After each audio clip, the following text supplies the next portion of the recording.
सगळे सर आणि आजच्या सेवापूर्ती सोहळ्याचे उत्सव होते. सगळ्यांचे उत्सव आमचे गुरुवर्य दीपक पालशेकर सर, हे नाव आपण गुरुमध्ये कधी कुठेही घ्या, एक आपल्याला 2-4 वेळी तरी कोणतरी बोलल, 2-4 वाक्य बोलायचे पुढे जाणार नाही.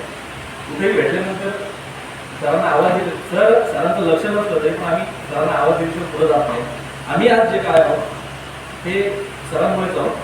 ॲक्च्युली सायन्सला ॲडमिशन घेतलेलं ते कॅन्सल करून कॉमर्सला आलं, म्हणून आम्हाला सर भेटले आणि म्हणून आज टॅक्स कन्सल्टंट लॉयर वगैरे झालो की त्यांची स्कूल. मला एक किस्सा आवर्जून इथे सांगायचा आहे की मी PGला असताना बेलिंगटन कॉलेजला फायनान्स मॅनेजमेंट करत होतो आणि फायनान्स मॅनेजमेंट करत असताना आम्हाला तिथे शिकवायला एक टॉप मुंबईमध्ये टॉप CA आम्हाला शिकवत होते. ते शिकवत असताना आमची ज्या वेळेला एक्झाम झाली, इंटरनल एक्झाम घेतली होती त्यांनी, त्या इंटरनल एक्झामला मला 100 आउट ऑफ 84 मार्क्स मिळाले होते आणि ते आमच्या वर्गामध्ये पूर्ण क्लासमध्ये सगळ्यात हायेस्ट होते. माझ्यापेक्षा जास्त म्हणजे अगदी जवळजवळ अर्धा वर्ग आमचा 12वीला 90% अबोव मिळालेली फ्रेंड होती. आणि मी आणि माझा भाऊ आम्ही दोघेच फक्त आपल्या मुरुडमधून गेलो होतो. वास्तविक मुंबईमध्ये गेल्यानंतर मुरुडमध्ये आपण शिकून आलो या गोष्टीचं कोणाला माहितीच नसतं. इकडचे कुठले कॉलेजेस आहेत हे पण कोणाला माहिती नसतं. तिथे इंटरव्ह्यूला गेल्यानंतर हे कुठं आहे म्हणून विचारलं जातं.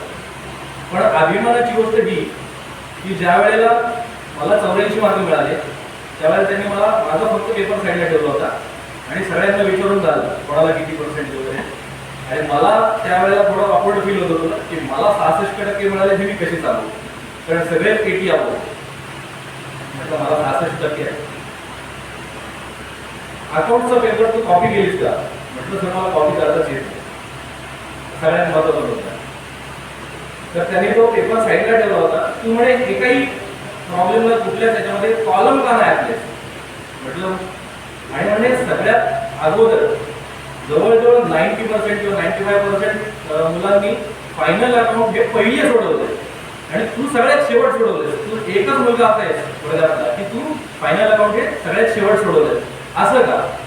म्हटलं सर माझ्याकडे वेळ कमी होता म्हणून मी म्हटलं फायनल अकाउंट शेवटला ठेवलं होतं. आणि ते म्हटलं किती वेळात तू कम्प्लीट केलं? म्हटलं साधारण 7 ते 8 मिनिटामध्ये मी ते फायनल अकाउंट माझं कम्प्लीट केलं. हे शक्य नाही म्हणे.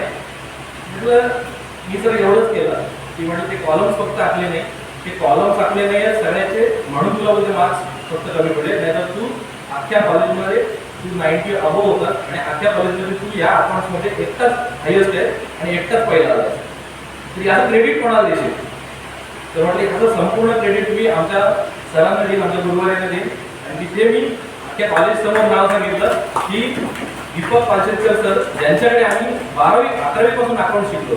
आमची 2007ची बॅच, 2007 ते 2010 आम्ही संपूर्णपणे सरांच्या मार्गदर्शनाखाली शिकलो. आजही आम्ही सरांचं मार्गदर्शन घेतो.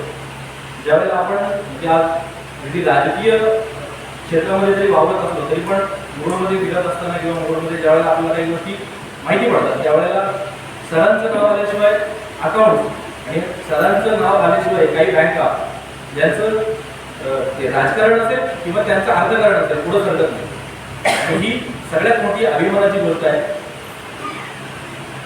माझी या म्हणजे शुभेच्छा देतोय मी आमच्या 2007 ते 2010च्या बॅचकडून की याच्या पुढचं संपूर्ण आयुष्य तुमचं आरामदायी जावं. कारण रिटायरमेंटचं आयुष्य हे आरामदायी असतं असं आपण म्हणतो.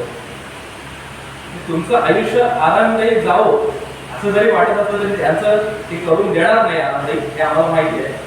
त्याच्यामुळे पुढे काही ना काही ते कारण ते धडपडे हे आम्ही तेव्हापासूनच बघितलं आहे. आणि त्यांची ती शिकवण्याची ढब, त्यांची ती पद्धत शिकवण्याची ती तेव्हापासूनच आम्हाला भावलेली आहे.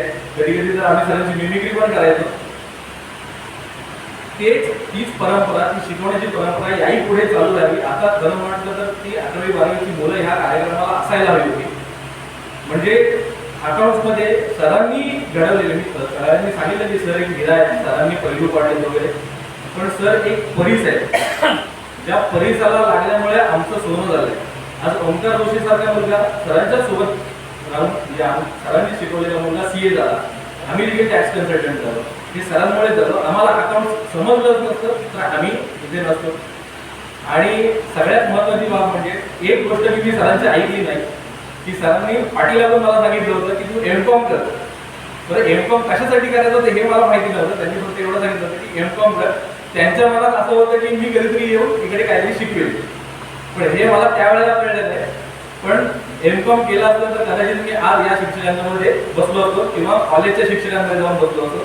ही दूरदृष्टी त्यावेळेला मला कळली नाही, पण त्यांच्याकडे ती होती. त्यांनी चांगलं मार्गदर्शन आतापर्यंत आमच्या सगळ्या बॅचेसना केलं होतं आणि सगळ्या बॅचेसची मुलं ही सगळ्यात पुढे गेलेली आहेत. प्रत्येक ठिकाणी आपण जर बघितलं, जेवढी मुलं म्हणून सरांच्या हातून शिकून गेली ती आज सगळ्यात मोठ्या मोठ्या हुद्द्यांवरती आहेत आणि सगळे चांगले शिकलेले आहेत, सगळे नाव कमवलेले आहेत, सगळे चांगला पैसा कमवत आहेत. हे एक गुरुचे असलेले आशीर्वाद आणि हे गुरुचे आशीर्वाद आम्हाला मिळाले त्याबद्दल मी सरांचे आयुष्यभर मनापासून आभारी राहील. आमच्या बॅचकडून संपूर्ण मी सरांना भावी आयुष्यासाठी मनापासून खूप खूप शुभेच्छा देतो आणि माझे मनोगत मी इथे थांबवतो. धन्यवाद. जय हिंद, जय महाराष्ट्र.